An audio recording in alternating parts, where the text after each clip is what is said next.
Ej, izvini momak, zaboravio si nešto. Šta sam zaboravio? Ali to meni više ne treba. A ne treba ni ovom gradu.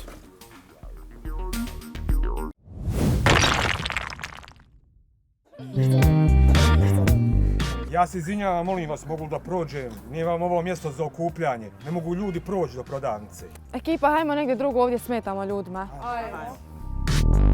Tu je to 5 danas ostajemo. Ljudi, ajmo se skloniti, vidite, slobodno parking mjesto, hoće čovjek da se parkira. Ej, hajde sklonite se da ne bili pregaženi.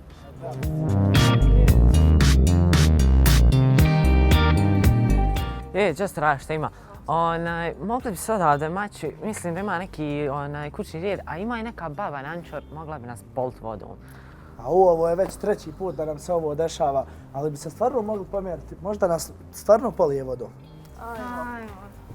Stvarno ne znam gdje više da se sklonimo da ne smetamo nikome. Evo ja razmišljam, gdje god da stanemo nekome smetamo.